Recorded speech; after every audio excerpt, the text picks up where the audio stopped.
আবৃত্তি করছি কবি রবি ঠাকুরের বীরপুরুষ কবিতাটি। মনে করো যেন বিদেশ ঘুরে মাকে নিয়ে যাচ্ছে অনেক দূরে।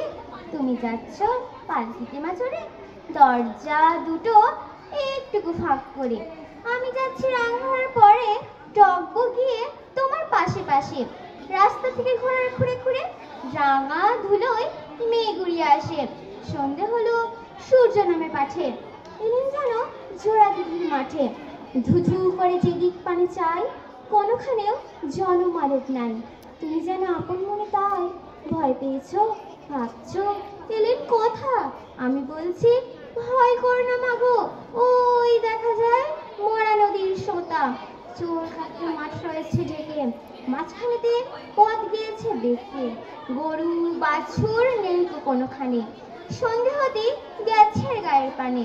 আমরা কোথায় যাচ্ছি কে তা জানে, অন্ধকারে দেখা যায় না ভালো। তুমি যেন বললে আমায় ডেকে, দিঘির ধারে ওই যে কিসের আলো। এমন সময় হাড়ে রে ওই যে কার আসছে ডাকছে রে। তুমি ভয়ে পালকিতে এক কোণে ঠাকুর দেবতা স্মরণ করিব মনে। বিয়ারা হলো পাশের কাটা বনে, পালকি ছেড়ে কাঁপছে থর থর।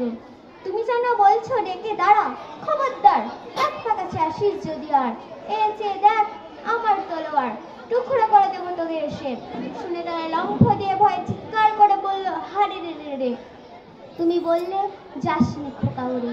আমি বলি দেখো না মা চুপ করে। ছুটিয়ে ঘোরা গেলাম তাদের মাঝে, ঢাল তলোয়ার ঝনঝনিয়ে বাজে। কি ভয়ঙ্কর লড়াই হলো মাঝে, শুনে তোমার ভয়ে গায়ে দেবে কাঁটা। কত লোক যে পালিয়ে গেল ভয়ে, কত লোকের মাথা পড়লো কাটা। অত লোকের সাথে লড়াই করে ভাবছো খোকা গেলই বুঝি মরে।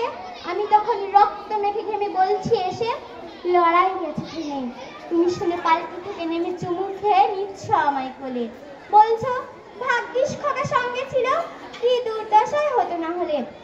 রোজ কতদিন ঘটে যাহা তাহা, এমনকি সত্যি হয় না হা। দাদা বলতো কেমন করে হবে, খোকার গায়ে অত কি জোর আছে। পাড়ার লোকে সবাই বলতে শুনে ভাগ্যিস খোকা মায়ের সাথে আছে। নমস্কার।